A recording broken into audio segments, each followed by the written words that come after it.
السلام علیکم ویورز، آپ دیکھ رہے ہیں خیبر کرانیکلز اور میں ہوں وریشا حسن۔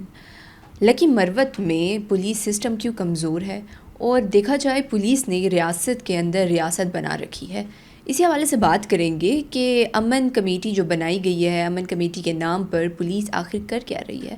اس حوالے سے بات کرنے کے لیے ہمارے ساتھ اس وقت اسٹوڈیو میں موجود ہیں سینئر صحافی اور تجزیہ نگار مشتاق یوسف سعید صاحب۔ السلام علیکم سر۔ جی وعلیکم السلام۔ بہت شکریہ سر آپ کی قیمتی وقت کا۔ سر یہ جو لکی مروت میں جو چل رہا ہے، اس حوالے سے آپ بتائیں کہ یہ پولیس نے مطلب کس طرح کی ان کی پالیسیز ہیں اور مطلب کیوں اتنا کمزور سسٹم ہوا ہے لکی مروت میں؟ بہت شکریہ وریشا۔ میرے خیال میں یہ اس وقت صرف لکی مروت نہیں ہے، جتنے بھی ہمارے جنوبی اضلاع ہیں اور اس کے بعد جو ہمارے سابق قبائلی اضلاع ہے، یہاں پہ پولیس کا نظام پہلے بھی کمزور تھا۔ اب تقریباً 3-4 سال ہو گئے ہیں کہ جب سے دوبارہ یہاں پہ ملیٹنسی شروع ہوئی ہے ہمارے جنوبی اضلاع میں، تو سب سے جو اس وقت بری حالت ہے ہماری پولیسنگ کی وہ بنو میں ہے، لکی مروت میں ہے اور پھر آگے کرک اور ٹانگ۔ لیکن یہ ہمیشہ سے آتا رہا ہے کہ جب بھی ہمارے قبائلی علاقوں میں یا پھر ہمارے جو جنوبی اضلاع ہیں یہاں پہ جب لائن آرڈر کا مسئلہ ہوا، ملیٹنسی شروع ہوئی، دہشت گردی بڑھی، تو یہاں پہ لوگوں نے حکومت کے ساتھ مل کر امن کمیٹیاں بنائی۔ اور یہ امن کمیٹی اگر آپ کو یاد ہو تو یہ سب سے پہلے قبائلی علاقوں میں بنی تھی۔ بالکل۔ اور ان کا کام یہ تھا کہ یہ حکومت اور لائن انفورسمنٹ ایجنسیز کے ساتھ چھانا بچانا کام کرے گی، کیونکہ لوکل لوگ ہوتے ہیں، کمیونٹی کے لوگ ہوتے ہیں، تو ان کو پتہ ہوتا ہے کہ کون یہاں پہ مقامی ہے، کون باہر سے آیا ہے۔ تو اس لیے اس کا مقصد یہ تھا کہ یہ لوگوں کے اوپر نظر رکھے گی، حکومت کو آگاہ کرے گی، لائن انفورسمنٹ ایجنسی کے ساتھ مشترکہ طور پر کام کرے گی۔ لیکن بعد میں یہ میں کہتا ہوں کہ صرف لکی مروت تک محدود نہیں ہے، ہمارے جو باقی قبائلی علاقے ہیں یہاں پر پھر بعد میں ان لوگوں نے بلیک میلنگ شروع کی۔ اور لکی مروت کی چونکہ آپ نے خصوصاً پوچھا ہے، تو یہاں پہ جو اطلاعات آ رہی ہے وہ یہ ہے کہ پولیس اور مقامی آبادی انہوں نے مل کر کمیٹیاں بنائی ہے، امن فورس بنائی ہے، امن کمیٹیاں بنائی ہے۔ تو انٹرسٹنگ بات یہ ہے کہ جب پولیس کے جو امپلائیز ہیں، ورکرز ہیں، وہ جب یونیفارم پہنتے ہیں تو پولیس بن جاتے ہیں، لیکن جب ان کی ڈیوٹی ختم ہو جاتی ہے تو وہ پھر امن کمیٹی کا ممبر بن جاتا ہے۔ تو اس لیے وہاں پہ اب یہ بڑی خطرناک ڈیولپمنٹ ہے کہ وہ کسی اور نظام کو مانتے ہی نہیں ہے، کہتے ہیں کہ بس ہم نے نظام چلانا ہے۔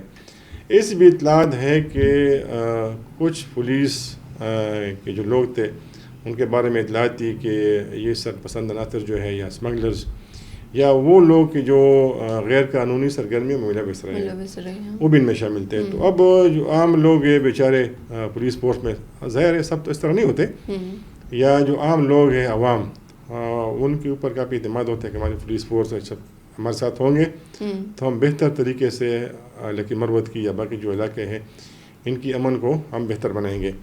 لیکن ان کو پتہ نہیں ہوتا ہے کہ بعض لوگ جو ہیں اس فورس میں وہ ان کا مقصد امن و امان کا نہیں ہوتا، آپ نے ایجنڈے کو آگے بڑھانا ہوتا ہے۔ تو میرے خیال میں یہ حکومت کی کمزوری ہے اور یہ پولیس فورس کی جو ان کی لیڈرشپ ہے ان کی کمزوری ہے کہ اس وقت جو انہوں نے پولیس فورس کو اور لکی مروت کو ہائی جیک کیا ہوا ہے، یعنی وہ کسی عدالت کو نہیں مانتے، کسی اپنے بڑے کو نہیں مانتے، ہدایت کی حکومت کو نہیں مانتے، اور ان کا اپنا ایک نظام ہے کہ بس یہ ہمارا نظام ہے، جو امن کمیٹی چاہے گی وہ اب یہاں پہ ہوگا۔ تو خطرناک بات اب یہی ہے۔ تو اس لیے میرے خیال میں اس کا نوٹس لینا چاہیے صوبائی حکومت کو اور آئی جی پولیس کو، کیونکہ ایسی بھی اطلاعات تھی چند دن پہلے، چونکہ وہاں پہ دھماکے بھی ہوئے تھے لکی مروت میں، اور بنو اور لکی مروت بالکل قریب ہے، پھر آگے شمالی وزیرستان ہے، پھر آگے کرک ہے۔ تو ایسی بھی اطلاعات تھی کہ کچھ جو ہے ڈی پی اوز وہ اتنے پاورفل ہے کہ جب ان کے بڑوں کی ہوتی ہے میٹنگ آن لائن تو خود وہاں پہ آتے بھی نہیں ہیں، اپنے کسی انسپیکٹر کو بھیجتے ہیں۔ تو اس لیے کہ یہاں پہ وہ سزا و جزا کا کنسیپٹ ختم ہو چکا ہے، یعنی ہر ایک کی منمانی ہو رہی ہے، اور اس کی بنیادی وجہ یہ ہے کہ جو ہمارا اس وقت صوبائی حکومت ہے نا وہ کمزور ہے، کیونکہ ایسا ممکن نہیں ہے کہ صوبائی حکومت کے ہوتے ہوئے پولیس فورس یا جتنے بھی سرکاری ملازمین ہیں وہ خود منمانی کریں گے, خود سے ایک نظام جو ہے وہ انٹروڈیوس کریں گے. مطلب وہ نظر انداز کری جا رہی ہے ابھی تک تو بالکل ایسا نظر آ رہی ہے, کیونکہ ایسا لگ رہا ہے کہ وہ ان کو خوف نہیں ہے کہ ان کو کوئی نوکر سے نکالے گا, ان کا تبادلہ ہو جائے گا یہاں پہ. اور اس لیے میرے خیال میں یہ جو ہے نا کہ تبادلوں کا ٹرانسفر اینڈ پوسٹنگ یہ بہت ضروری ہے کہ آپ ایک جگہ پہ بیٹھ کے اپنی اجارہ داری کام نہیں کریں گے. اس لیے یہ ٹرانسفر پوسٹنگ بہت زیادہ ضروری ہے. اور بدقسمتی یہ ہے کہ کچھ سرکاری ملازمین جو جہاں بھرتی ہوتے ہیں وہیں سے ریٹائر ہوتے ہیں, اور ان کو پھر سب جو ہے وہ چیزیں وہ نظر آتی ہے. تو جب آپ ان کو چھیڑتے ہیں تو سارا نظام جو ہے وہ بیٹھ جاتا ہے, کیونکہ انہوں نے خود ایسا نظام بنایا ہوتا ہے کہ وہ تاثر پیش کرتے ہیں کہ میں نہیں ہوتا تو نظام بیٹھ جائے گا. بھائی آپ انسان ہیں, آپ مر بھی سکتے ہیں, آپ کا ٹرانسفر بھی ہو سکتا ہے. تو اسٹیٹ کا جو نظام ہے نا وہ انڈیویجول بیس نہیں ہوتا, وہ جو بھی آ جائے گا اسٹیٹ کا جو نظام ہے پالیسیز ہے وہ آگے بڑھتا رہے گا. بالکل. ہاں سر, آپ نے یہی کہا ہے کہ یہ کافی سینسیٹیو علاقہ ہے, مطلب دہشت گردی کا یہاں پہ بہت کافی ہوتے بھی ہیں بم بلاسٹ, اور اسی طرح خطرہ ان کو رہتا ہے. تو آپ کو کیا لگتا ہے کہ مطلب حکومت, آپ نے کہا کہ صوبائی حکومت کافی کمزور ہے اور کافی وہ نظر انداز کر رہی ہے ان کی سب کی پالیسیز کو, تو کیا لگتا ہے کہ صوبائی حکومت کو ایسے کیا اقدام کرنے چاہیے, اور صوبائی حکومت آخر اگر مصروف ہے تو پھر کس چیز میں مصروف ہے کہ وہ اپنے ہی علاقوں کو جہاں پہ دہشت گردی اتنی سینسیٹیو ہوئی ہوئی ہے, اتنا سینسیٹیو علاقہ ہے, وہ ان کو ہی نہیں دیکھ پا رہی؟ صوبائی حکومت کا مسئلہ تو یہ ہے کہ اس وقت کرسی کے لیے لڑ رہے ہیں سب. پہلے آپ کو پتہ ہے کہ جو علی امین گنڈاپور صاحب وزیر اعلیٰ تھے تو لوگ ان کے خلاف تھے, پارٹی کے اندر اختلافات تھے. ہر بندہ چاہتا ہے کہ میں وزیر اعلیٰ بنوں, میں وزیر بنوں. اب جب یہ سہیل اپری صاحب آئے ہیں تو خود پارٹی کے اندر اختلافات ہے, اور سب لوگ جو ہیں وہ چاہ رہے ہیں کہ جو لوگ اس وقت وزیر ہیں وہ کہتے ہیں کہ بس اس سے اچھا بندہ کوئی نہیں ہے. جو وزیر کیبنٹ سے باہر ہے وہ کہتے ہیں کہ نہیں یار یہ بندہ ٹھیک نہیں ہے, یہ عمران خان کے ساتھ مخلص نہیں ہے, یہ حکومت کے ساتھ مخلص نہیں ہے, صوبے کے ساتھ مخلص نہیں ہے. تو ان کا زیادہ تر فوکس جو ہے وہ اپنی کرسی بچانے پہ ہوتا ہے. تو اس لیے بہتر یہ ہے کہ جو آپ کا پولیس فورس ہے اس وقت ان کے اوپر بڑی ذمہ داری عائد ہوتی ہے. مصیبت یہ ہے کہ ہم نے سب کچھ چھوڑا ہے لائن انفورسمنٹ ایجنسیز پہ, یعنی فوج پہ, پیراملٹری فرنٹیئر کور پہ اور پیڈل کانسٹیبلری پہ. حالانکہ پولیس فورس جو ہے جو عام کرائم ہوتے ہیں اس کا سدباب کرنے کے لیے بھی ان کی ذمہ داری ہے. جو اس وقت ملیٹنسی ہے یہ بھی سب سے بڑی ذمہ داری ان کی ہے, کیونکہ فوج ہر وقت یا ملیشیا ہر وقت جو ہے وہ پیٹرول نہیں کر سکتی, وہ عوام میں نہیں جا سکتی. ان کے پاس بہترین انفارمیشن ہوتی ہے, لوگوں کے پاس بیٹھتے ہیں لوگ. تو اس لیے میرے خیال میں پولیس ریفارمز بہت زیادہ ضروری ہے. اور جس طرح میں نے بات کی کہ ٹرانسفر پوسٹنگ بہت زیادہ ضروری ہے. اور یہ دیکھ کے نا جو آپ نے بات کی پرائیویٹ ملیشیاز کی یا امن کمیٹیوں کی, ایسی بھی اطلاعات ہے کہ ان کے پاس پرائیویٹس باڈی گارڈز ہوتے ہیں, ان کے پاس جو ہے ممنوع بور کا اسلحہ ہوتا ہے, AK-47 اسلحہ ان کے پاس ہوتا ہے.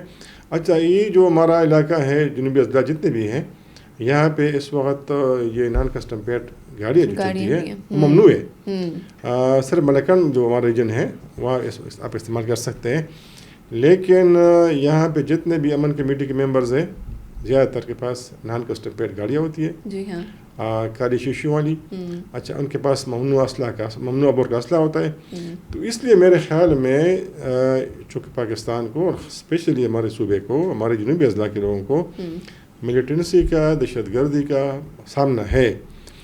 تو اگر آپ اس چیز کو ختم نہیں کر سکتے, یہ جو ایک ایمرجنگ تھریٹ ہے امن کمیٹیوں کی شکل میں جو ہم پروموٹ کر رہے ہیں انڈیویجولس کو کہ اسلحہ رکھے, اپنے مخالفین کو اٹھائے, دڑائے دمکائے, تو یہ میرے خیال میں ایک اور بہت بڑا خطرہ بنتے جا رہا ہے اگر صوبائی حکومت نے اور ہماری جو پولیس کے سربراہان نے انہوں نے اس طرف توجہ نہیں دی, نوٹس نہیں دیا. بالکل. ہاں سر, افغانستان میں جو حالات چل رہے ہیں دیکھا جائے کافی جینڈر بیس جو ہے وہ وہاں پہ عورتوں کے حقوق کو بالکل دیکھا نہیں جا رہا. اور مطلب UN میں بھی ہم نے دیکھا ہے کہ 8 کو UN میں ایک رپورٹ آئی تھی جس میں یہی بتایا جا رہا تھا کہ 8 جون کو یہ رپورٹ آئی ہے کہ یہی بتایا جا رہا تھا کہ مردوں کو زیادہ مطلب فوقیت دی جا رہی تھی.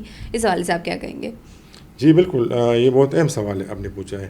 ابھی جو ہے نا UN سیکورٹی کونسل میں 8 جون کو یہ رپورٹ پیش ہوئی تھی اور اس میں بتایا گیا تھا بڑی تفصیل سے کہ اس وقت افغان طالبان کی حکومت کو 5 سال پورے ہو گئے ہیں. بالکل. ہاں. اور ابھی تک جو ان کی پالیسیز ہے وہ یہی انڈیکیٹ کر رہی ہے کہ یہ جنڈر بیسڈ پالیسیز ہے. بالکل. یعنی وہ صرف مردوں کی حکومت ہے, مردوں کو پروموٹ کرے نا, خواتین کو انہوں نے بالکل ایک سائڈ پہ رکھا ہے. اور دیکھا جائے وہاں پہ زیادہ تر تعداد بھی خواتین کی ہے. جو میرے خیال میں اس وقت آبادی ہے افغانستان کی وہ 42 ملین ہے, اور اس میں آدھی آبادی جو ہے وہ خواتین کی ہے. اور اس میں بڑی انٹرسٹنگ ڈیولپمنٹس جو ہے وہ ڈسکس ہوئی تھی کہ اس وقت تقریباً 45% نہیں 63%, یعنی 63% افغانستان کی جو آبادی ہے ان کی عمریں جو ہے وہ 25 سال سے کم ہے. تو یہ بڑی ڈیولپمنٹ ہے. اچھا, اس کے علاوہ جو 45% آبادی ہے ان کی عمریں جو ہے وہ تقریباً لگ بھگ 15-16 سال کی ہے. تو اب اس میں رپورٹ میں یہ بھی بتایا گیا ہے کہ افغانستان کی اس وقت جو آبادی ہے پوری دنیا میں سب سے ینگیسٹ آبادی ہے, یعنی نوجوانوں کی تعداد بہت زیادہ ہے.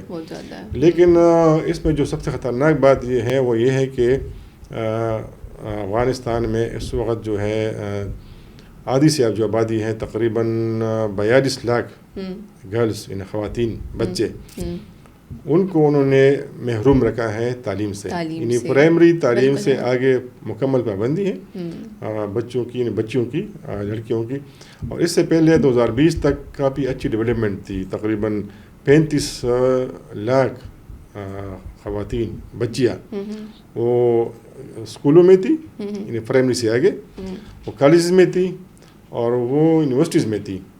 اور تعلیم وہاں پہ کی جا رہی تھی. جی 2020 میں نا, کیونکہ اگست 2021 کو پھر طالبان نے قبضہ کیا افغانستان پہ. تو یہ بڑی اچھی ڈیولپمنٹ تھی اس وقت نا. اچھا, اس کے علاوہ افغانستان کا کوئی ایسا شعبہ نہیں تھا, جرنلزم, ہیلتھ, انجینئرنگ, آپ کی ٹیچنگ, جتنے بھی وہاں پہ پروفیشن تھی تو سب میں خواتین کی جو ہے نا پریزنس, ان کی موجودگی تھی, وہ موجودگی ہر جگہ پہ خواتین اویلیبل تھی. یعنی بڑے اچھے صحافی تھے وہاں پہ, ججز تھی, وکلاء, ایسا کوئی سیکٹر نہیں تھا, نرسنگ اسٹاف. اب کافی لوگ پریشان ہیں کہ یہ جو ہے دنیا میں افغانستان واحد ملک ہے کہ جنہوں نے پرائمری سے آگے خواتین کی تعلیمی پابندی لگا دی ہے. تو یہ صرف افغانستان کے لیے بری خبر نہیں ہے, میرے خیال میں یہ پورے ریجن کے لیے خطرناک بات ہے کہ آدھی آبادی جو ہے آپ کی خواتین کی ہے اور آپ کو محروم رکھتی ہے تعلیم سے, تو پھر آگے کیا بنے گا. تو یہ بڑی خطرناک ڈیولپمنٹ جو ہے وہ وہاں پہ آئی ہے. تو اس میں آپ کو کیا لگتا ہے کہ امریکہ کو کیا کرنا چاہیے, اور ممالک جو ہیں جو ان کا لنک ہے افغانستان سے, ان کو مطلب افغانستان کے لیے کیا سمجھانا چاہیے, یا پھر ان کے سمجھانے سے کیا ان کی پالیسیز چینج ہو پائیں گی؟ افغانستان کو اللہ تعالیٰ نے بہت کچھ دیا ہے. یعنی ابھی جو رپورٹس آئی ہے کہ $1 ٹریلین سے زیادہ وہاں پہ اس وقت افغانستان کے پاس مائنر منرلز ہے. یعنی دنیا میں ایسا کوئی نہیں ہے نا مائنر منرلز کہ افغانستان کے زمین کے اندر پہاڑوں میں چھپا ہوا ہے, ہر چیز اویلیبل ہے.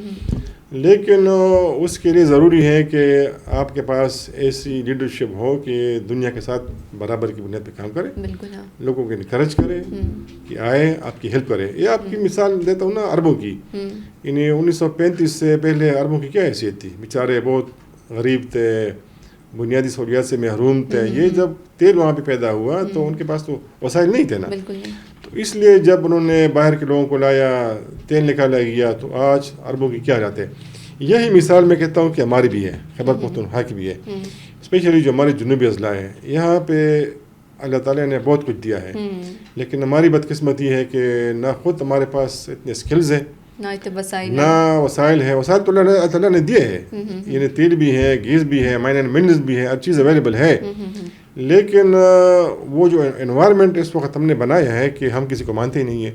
ملٹنسی یہاں پہ ہے, جو لوگ باہر سے آتے ہیں, کام کرتے ہیں, لوگ ان کو اغوا کرتے ہیں, پھر وہ پیسے دے کے چڑھاتے ہیں. تو مجھے بتایا کہ پھر اس طرح کے ماحول میں کون یہاں پہ آئے گا, کون سرمایہ کاری کرے گا. یہ تو آپ تب کریں گے, آپ کی حالت تب بدلے گی جب آپ ان چیزوں کو اتفاق ہو, آپ سوچیں گے.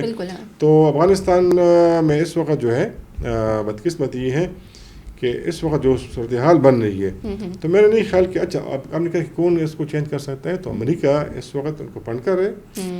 اور امریکہ جو ہے انہوں نے $7 بلین کا اسلحہ چھوڑا ہے. تو حکومت بھی ظاہر ہے امریکہ نے ان کو دیے, تو میرے خیال میں اگر امریکہ چاہتا ہے تو طالبان کو اس طرف ڈائیورٹ کر سکتے ہیں کہ جو خواتین کی تعلیم کے اوپر پابندی آپ نے عائد کی ہے خدا کے لیے ان کو آزادی دے. اور ٹھیک ہے ہر ملک کے ہمارے سوسائٹی میں بھی خواتین اور مردوں کا ایک سسٹم ہے, پردے کا کلچر ہے نا, بالکل آپ بے شک اس پردے کو عمل میں لائیں جاری رکھیں, لیکن تعلیم ضروری ہے. ہمارے ہاں کتنے اسکولس ہیں بالکل سیپریٹ اسکول ہے خواتین کی. اچھا ہمارے ہاں خیبر پختونخوا میں پاکستان جو ہے اس میں واحد صوبہ ہے کہ سب سے پہلے یہاں پہ گرلز کے لیے سیپریٹ میڈیکل کالج بنایا گیا, خیبر گرل میڈیکل کالج. انہیں جو خواتین جو نہیں چاہتی کہ وہ کوئی ایجوکیشن میں تعلیم حاصل کرے تو ان کے لیے یہاں پہ سیپریٹ میڈیکل کالج ہے حیدرآباد میں.